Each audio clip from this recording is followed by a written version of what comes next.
Hello everyone. Since this is the first slide of the first PowerPoint, I wanted to at least introduce myself. I'm Julie Russell. I'm your economics instructor. I've been teaching macro and microeconomics for a really long time.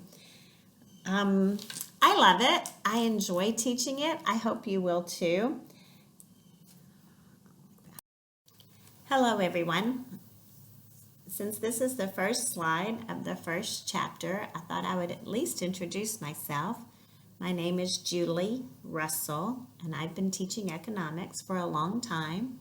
I've always enjoyed teaching economics because we cover so many topics that are being talked about every day in the news, and it's fun for students to begin to be able to apply what they already know to an economic perspective.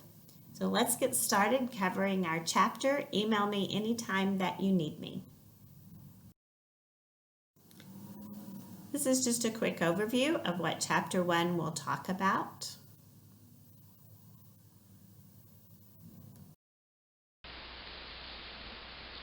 We study economics because we have a situation where we want more than we can have.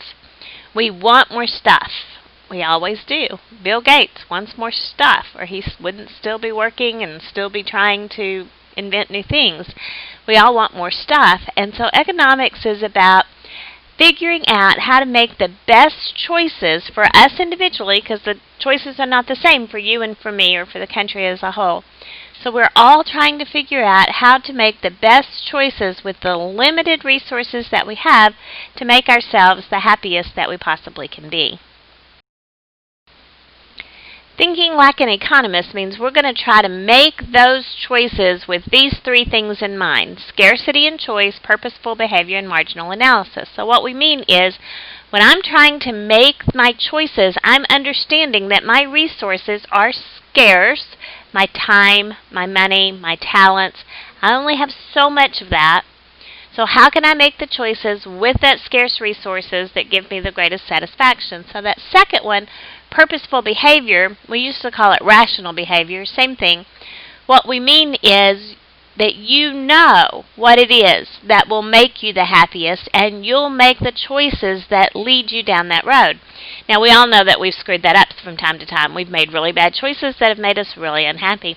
So we're not always rational or purposefully moving towards making the best choices, but an economist assumes you will, that you know what it is that makes you happy, and that you will make the choices that lead you down that road. We're just making that assumption. We know it's not always true.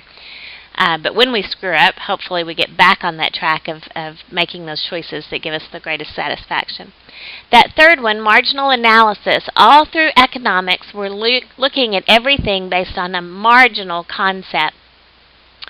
So marginal analysis, when you hear the word marginal, think additional or extra of whatever it is they're talking about. So in a marginal analysis situation, let's say you were thinking about, let's see, what can we think about? Think about going to a buffet. And so you're thinking, do I want to go to the buffet? Well, what does the buffet cost? Well, it's $10.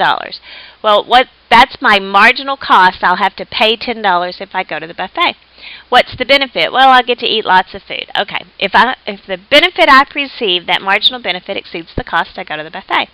But let's say I'm at the buffet, I've already paid my $10, and I decide I want to go back for another round of food. What's the marginal cost then?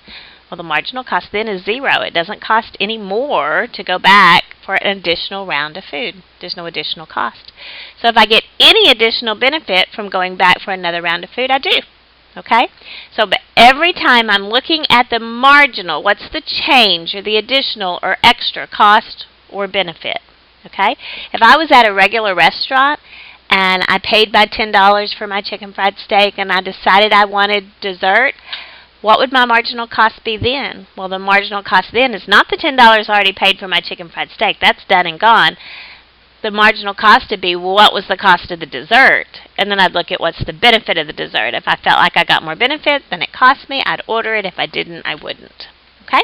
That's what we mean by marginal analysis, always looking for the change in the benefit or change in the cost. Okay, so we know that our resources are scarce. We don't have all that we want. So we have to make good choices with the resources that we have. We understand that. But every time you make a choice, there's an opportunity cost involved. The choice is what you give up. So let's say that you're sitting down to work on this class, which you obviously are, and so you're listening to this lecture, and it's taking you some time. It's going to take you, I don't know how long it's going to take. Depends on how long I choose to talk through the rest of these slides. But it's going to take you some time to listen to all of this. What's the choice? What's the opportunity cost of your making this choice? You're giving up something. Would you be watching television? Would you be out with friends? Would you be sleeping? Would you be working? Whatever the one thing is you would be doing if you weren't having to sit down to listen to this hour-long, I don't know how that it's going to be an hour, surely not. But what's the one thing you would have given up to while you're sitting down to listen to this lecture? That's your opportunity cost. Okay? If you were going to work, we could put it in $1 and cents. Let's say it does take an hour to listen to this. What does an hour's wage at work net you? So if you make $10 an hour, you can express your opportunity cost in terms of dollars, that $10 that it costs you. If it's just being out with friends or whatever, we can't express it in dollars, but we know that we've given something up. And so whatever it is that we give up, that's our opportunity cost. There's no free lunch. It's that every decision cost us something. And so even if we don't pay for that lunch, somebody else does. And so it wasn't free. It just was, the cost was pushed off onto somebody else. But it still cost you something for the time and effort that you were there. So this rational self-interest is that purposeful behavior that we talked about before, that we're going to assume that you are rationally looking to maximize your own satisfaction.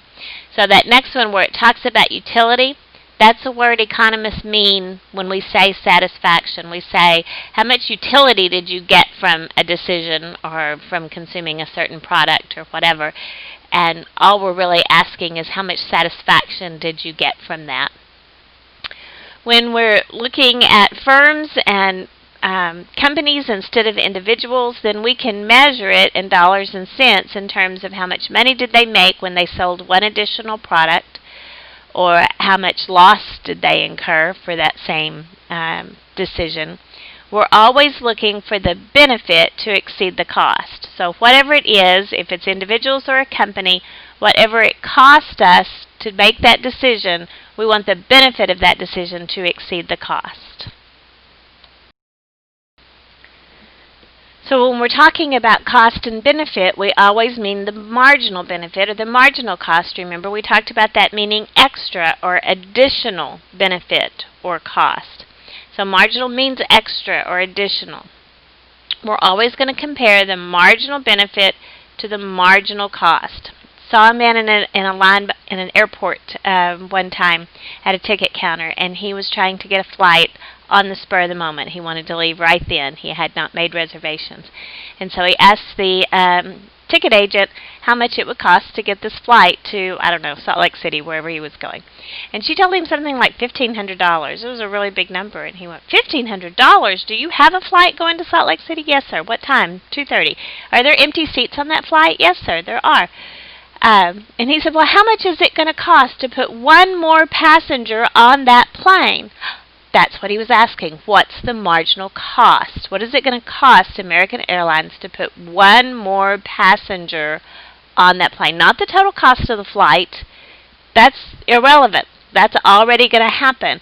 What's the marginal cost of putting one more passenger on? Well, I don't know, a little bit more fuel because the plane is heavier, or the cost of a drink or peanuts. But do you see how the marginal cost is different than the total cost?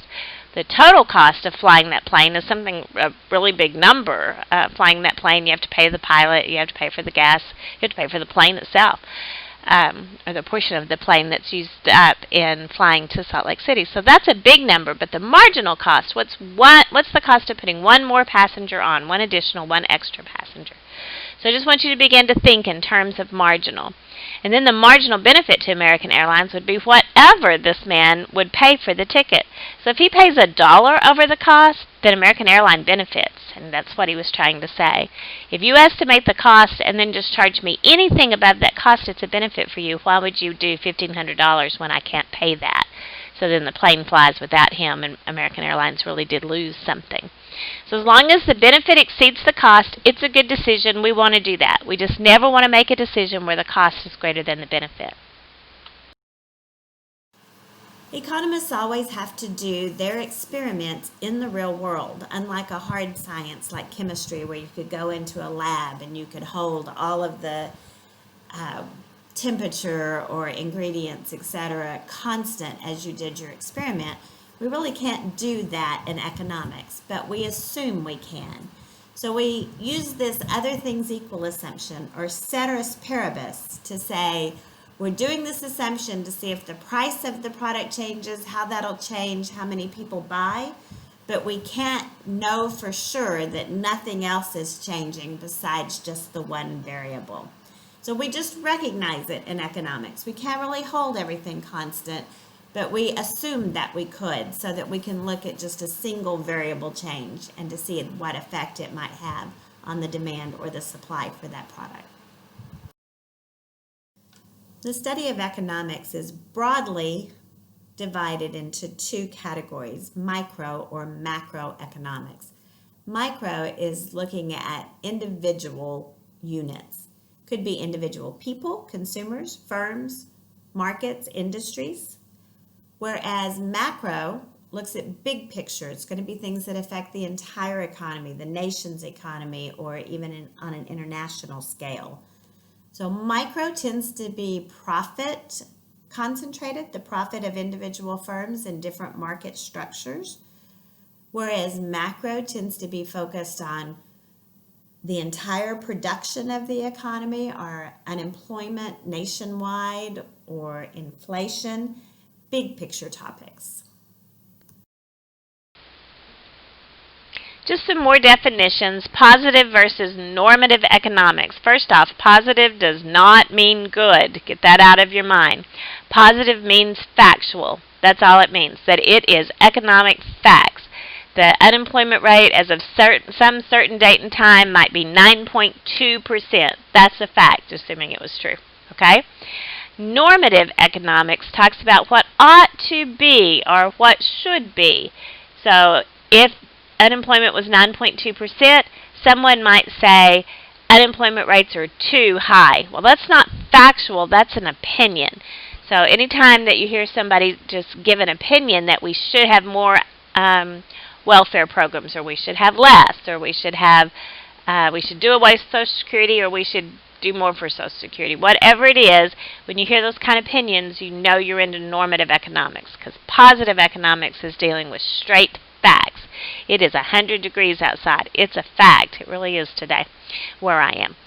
So just differentiate between positive and normative. Positive does not mean good. It can be a very bad thing, but if it's factual, it's positive economics. If it's someone's opinion, it's normative. We're going to do a quick introductory concept here that'll help us understand the big concept of this chapter, which is coming at. But this little quick analysis helps us understand before we try to get the big picture.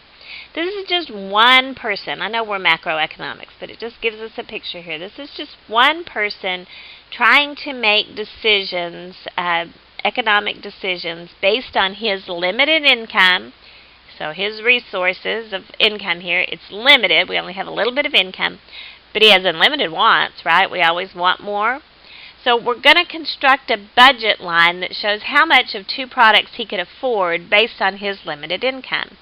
So when we construct this budget line, he'll be able to afford everything on his budget line or underneath. Those will be attainable.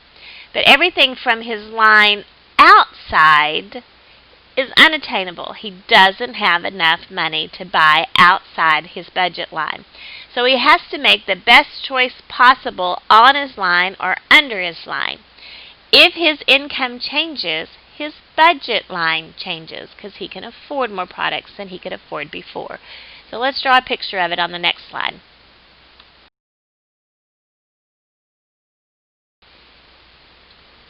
I know that you don't buy DVDs anymore, and you don't buy many books anymore. If you're like me, I use electronic of both of those things.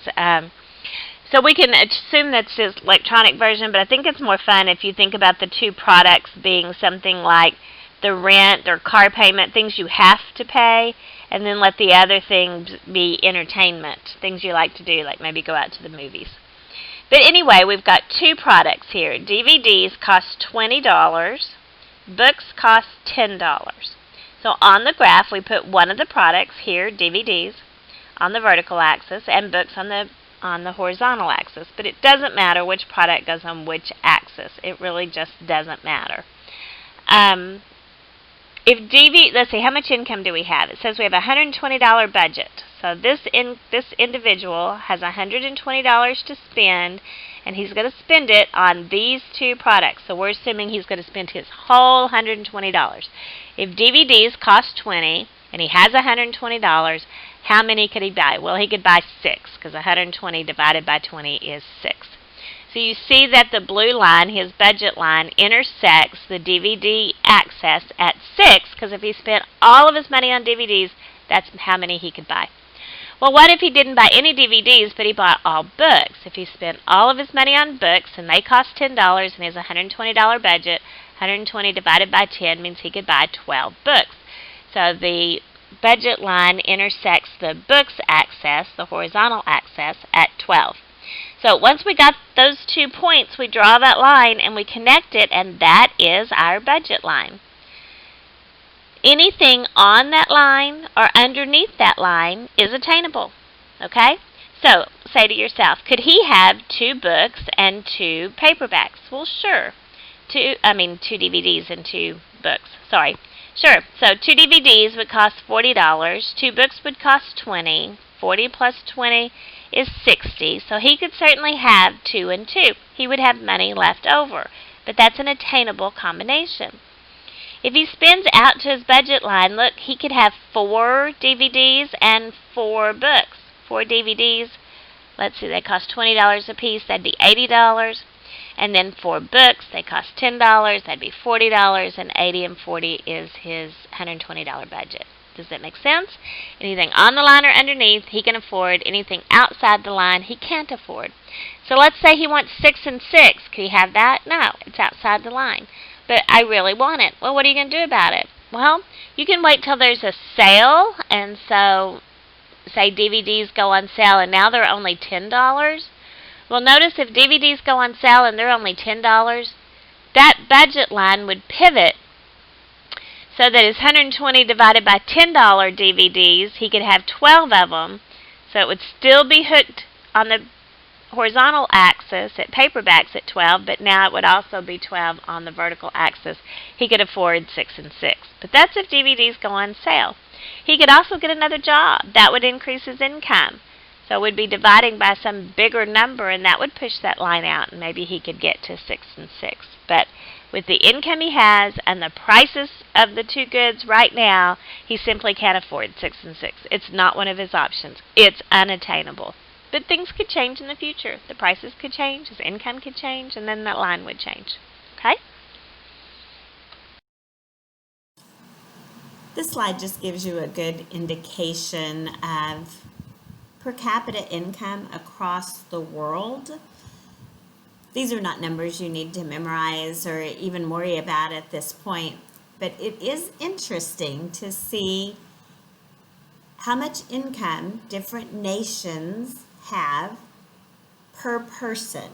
So when you talk about per capita income, you'd be adding all the income that was earned by all the different sources and dividing by the population so that you just have an amount of income per person, man, woman, or child. And you can see that it's a very large scale. So these are not even the highest numbers or the lowest numbers. And it does give you the idea that the United States is a fairly wealthy nation as compared to all other nations around the world. all through this semester, we're going to talk about 4 resources. So when we talk about 4 resources, or the resources in economics, we're always going to talk about these 4 resources: land, labor, capital, and entrepreneurial ability. They're scarce because there's only so much of them. We can't have any more land than already exists, and each individual business that we might be talking about only employs so many people or has so much capital, etc., etc. So these resources are very scarce. Let me make sure that you're thinking about these resources correctly. When we say land, we say everything that comes from land. So the water underneath it, the oil, etc., the crops even, those are all land. Okay? Labor is all the labor that comes from any people that you employ. It doesn't matter if it's a ditch digger or a doctor. It's all the people that you employ. Capital is not money. I wish I could say that enough times that you would hear me. Capital is not money. I know we use it that way in everyday language, but sometimes economics is like taking a foreign language. You probably already figured that out. Capital means the buildings and the equipment that we need to produce our goods and services. It's kind of anything that we need to produce our goods and services that's not land or labor. If it's not people and it's not land, then it's capital. It's kind of a catch-all category. So if I was a restaurant, what capital would I need? I'd need a building. I'd need tables and chairs. I'd need ovens and blenders and mixers, and I would need utensils and dishes. Okay, all of that is capital. Okay? And then entrepreneurial ability is a separate category. We all have labor to sell, but we do not all have entrepreneurial ability. Entrepreneurs are risk takers that provide capital and set up a business, and it's different, new business. Not all of us have the ability to do that. If we were in a room where we could see each other, I would ask you how many of you plan to open your own business. You don't want to work for somebody else. You want to do it yourself. And we would identify and see that there's a few people. It's not everyone. We do not all have entrepreneurial ability. I personally have owned small businesses, but I am not an entrepreneur. An entrepreneur does something new and different. Just as an example. Okay, so we have 4 resources you need to be able to say. Every time somebody says, what are the economic resources? What are 4 resources? Land, labor, capital, entrepreneurial ability. Count them off on your fingers. You need to be able to say those in your sleep at night. This slide just describes some attributes of an entrepreneur. So it's not talents that we all have. We're not all innovators. We're not all risk takers. That's why it's a separate category from labor. Okay, the production possibilities model is the meat of this chapter. It's what we need to come away from this chapter with. It's really hard. Please don't ignore it. Don't skip it. It's what you need for the rest of the semester. It's coming back. It's fairly easy here, although it's still hard, and it gets much harder later. So don't skip this. Hang in there. Let me try to explain it. The production possibility starts out, we need to know what assumptions are behind this model. And the first assumption is full employment. We just talked about our 4 resources: land, labor, capital, entrepreneurial ability, and the production possibilities model assumes full employment of all of those resources. So we wouldn't have people sitting at home on the couch eating bonbons, watching soap operas, wishing they had a job. We are fully employed. That's an assumption of this model.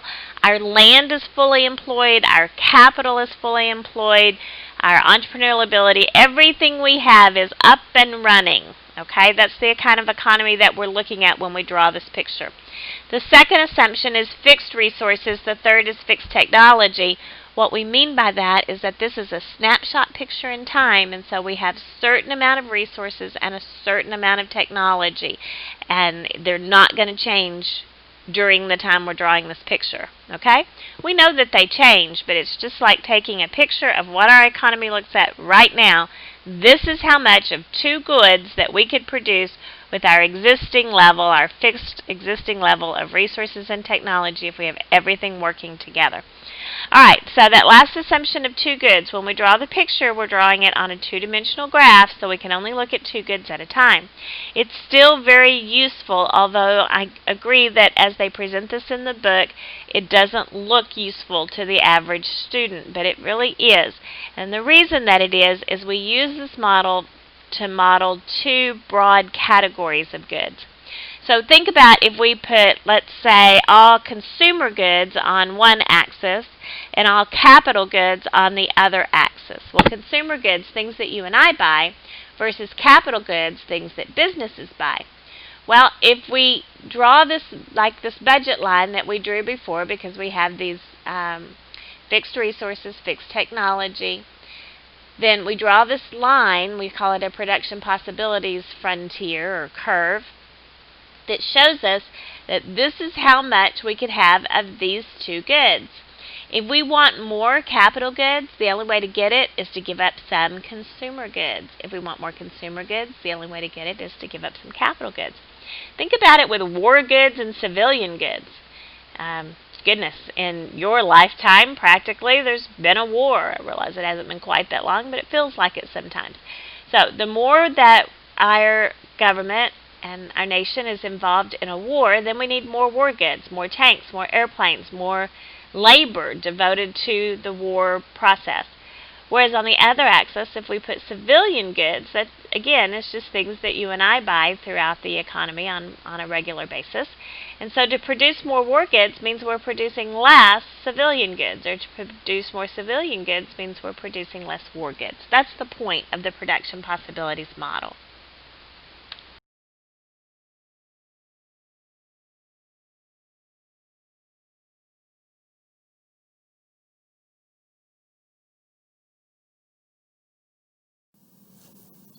So we have a chart on the left that says if we are fully employed at this moment with the fixed resources and fixed technology that we have, this is how much this pretend economy could produce of these two goods, pizzas and robots. Pizza representing consumer goods, robots representing capital goods. Each production alternative, A, B, C, D, and E, is possible to produce with the given amount of resources that we have. So if we didn't make any pizzas at all, we were just making robots, then we could use all the resources that we have and the technology that we have to produce 10 robots, but we wouldn't be making any pizzas. So to begin to make consumer goods, to move from A to B, we'll get more consumer goods. We go from 0 pizza to 1, but we have to make a trade-off. So the opportunity cost of moving from A to B is what we give up in robots. Well, we had 10 robots, now we just have 9. So to get 1 pizza cost us 1 robot. These are in hundreds of thousands or thousands, but all of your homework problems will just work with the numbers in the chart. They won't go back and pick up the labels. So if 1 pizza is not enough, if that's not the optimal spot for this economy to produce, then they might consider moving from production alternative B to C, which would give even more pizza. Instead of just having 1, now we have 2, so that's an additional 1. But we have to give something up because we were already using all of our resources. The only way to get more of 1 is to give up some of the other. So from B to C, we get 1 additional pizza, but now we have to give up 2 robots. Before we just had to give up 1 robot, now we have to give up 2. If we keep moving towards making more consumer goods, more pizzas, then we might move from C to D, would get 1 additional pizza, but the opportunity cost, the trade-off, would be the 3 robots. D to E, more pizza, 1 more pizza, but we'd give up all 4 of the robots that we'd have. You read these charts forwards and backwards. So I wanted you to notice that each time you moved from A to B to C to D to E, you gave up more and more robots, even though you were just getting 1 additional pizza. So let's say we're currently at E. We're making a lot of consumer goods, but we're not making any capital goods. So we need to move backwards in the chart to make some capital goods. So if we move from E to D, Notice that we don't get one additional robot. They come in groups. So we get the 4 robots and we give up or trade off opportunity cost of that 1 pizza. So the total opportunity cost of the 4 robots is the 1 pizza. But what if you wanted to know how much the opportunity cost would be of 1 additional robot? Well, I can't see that in this chart, so I would have to calculate it.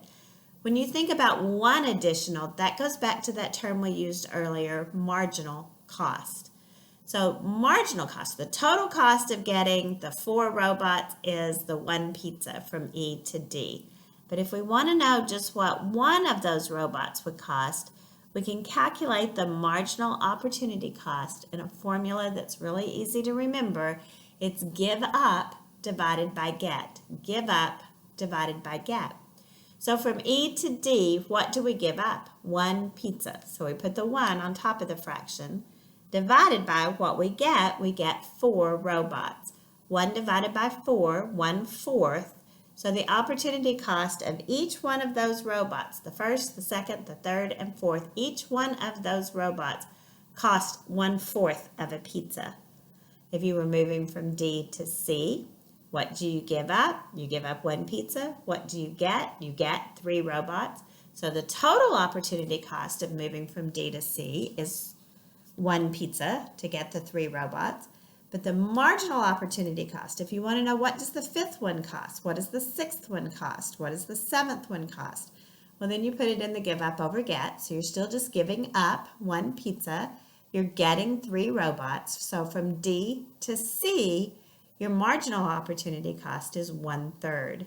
And then as you notice, as you move from C to B, it'd be 1/2. And then B to A, it would be 1. Because you give up 1, you get 1.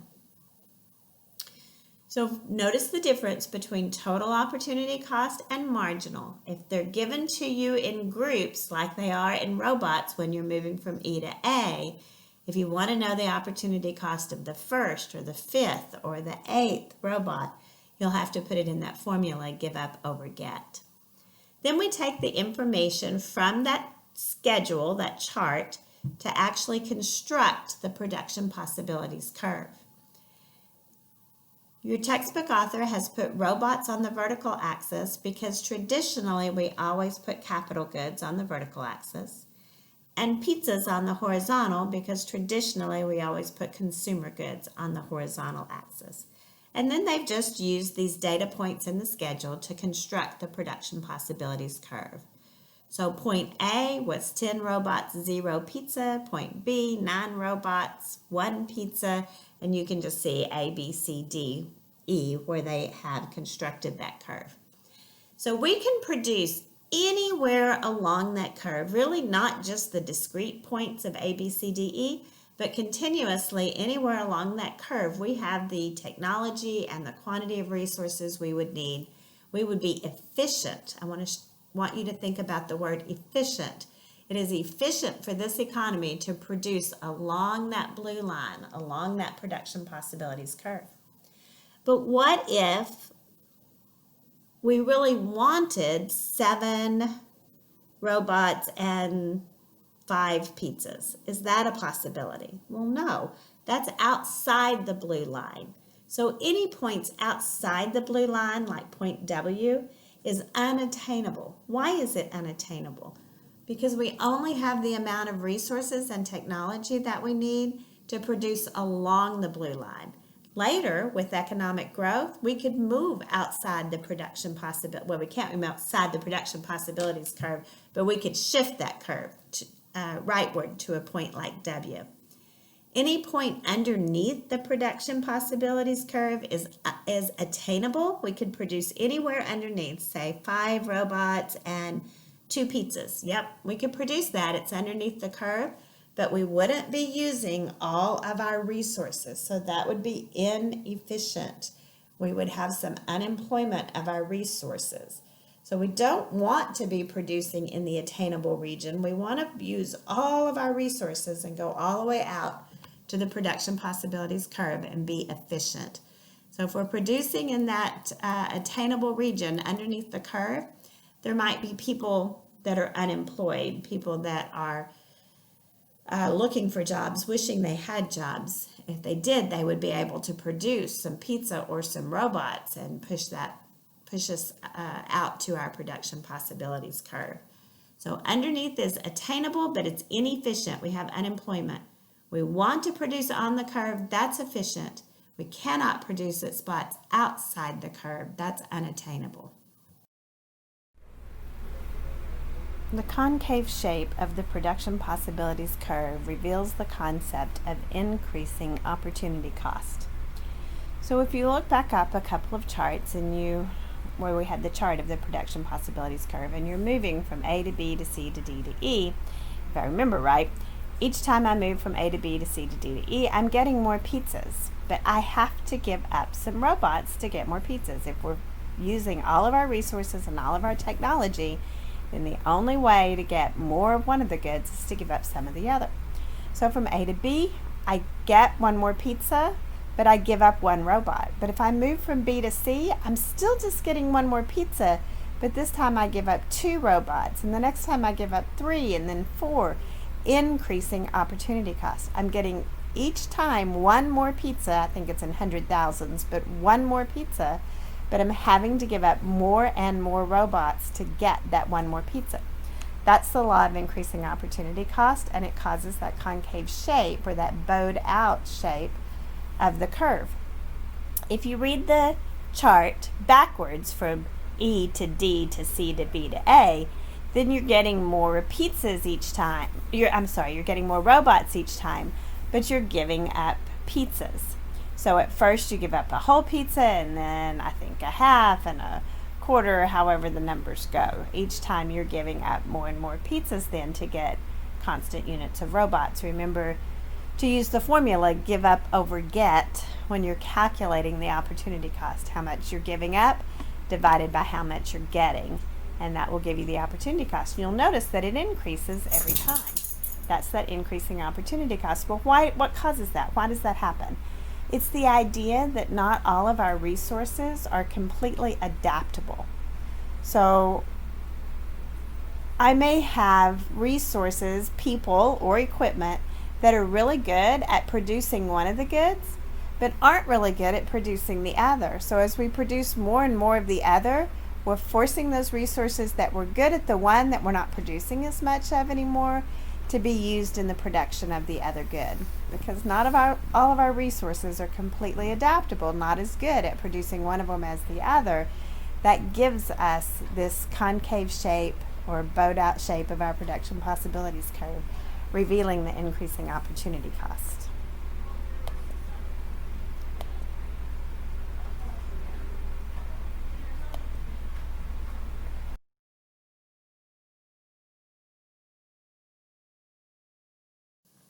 So we saw from the pizza example above the law of increasing opportunity cost.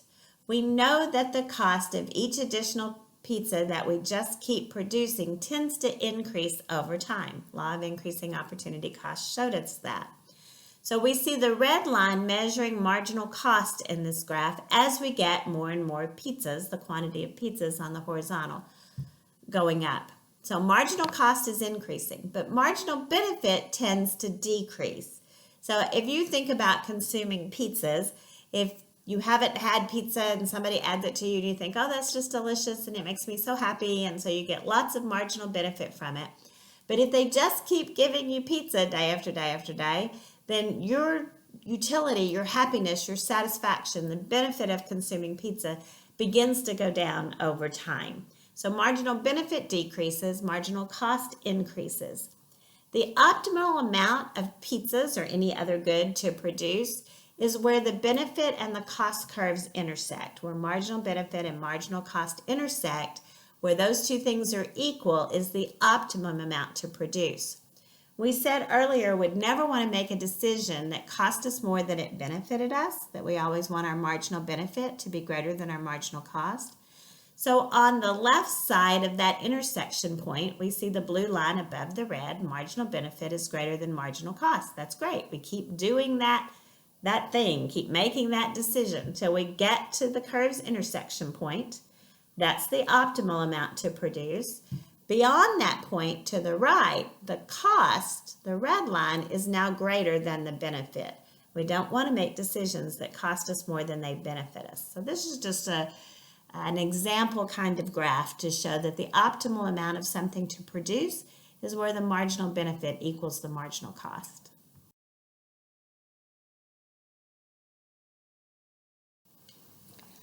Over time, our economy will grow. So when we draw the production possibilities curve, it's with fixed resources and fixed technology. But of course, those don't stay fixed.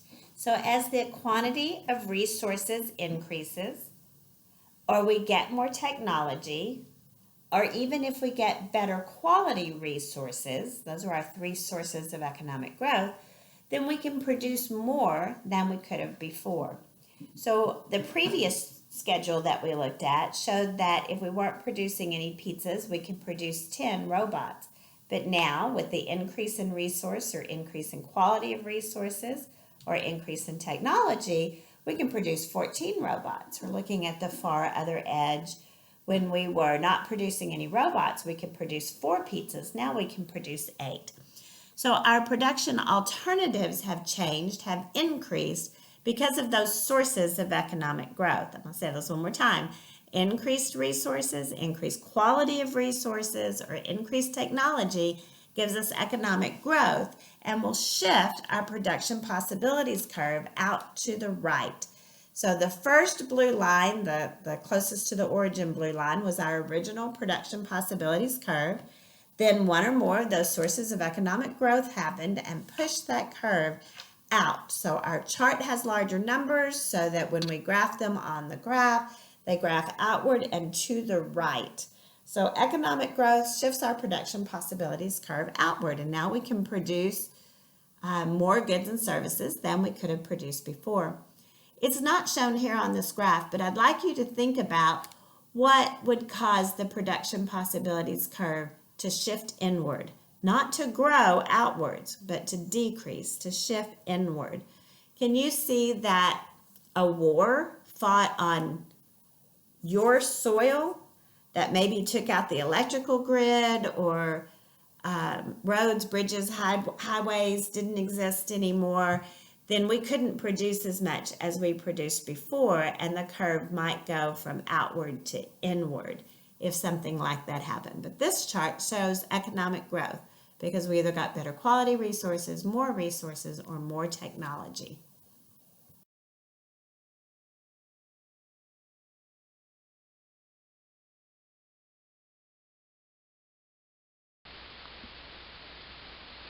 Bless your heart, hang in there, we're almost done. In this slide, we're looking at 2 different economies, and they call one Presentville and one Futureville, because although the original, look at the first production possibilities curve, it's the same in both economies.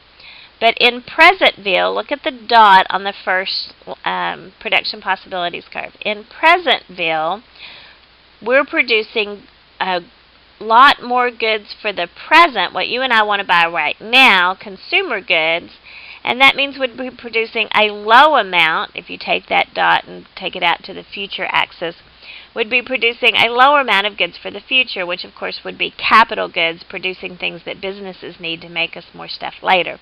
But look at Futureville. They're making much more goods for the future, more capital goods, and less goods for right now. So Presentville kind of looks like United States, and Futureville kind of looks like China.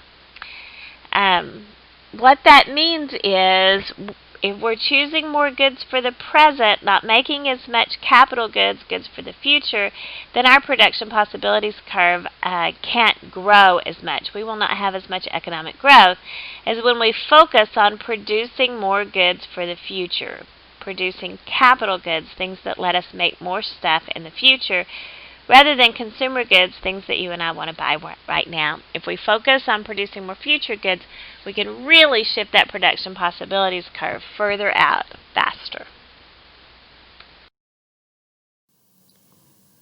We talk more about international trade later, but it's worth mentioning here. We cannot produce outside of our production possibilities curve, but interestingly, with international trade, where each country concentrates on producing the goods and services that they produce well and then trades other countries some of what they produce well for some of what the other countries produce well, then although we can't produce more, the citizens of our countries can consume outside of the production possibilities curve, meaning we might end up with more goods and services with international trade than we could have produced on our own.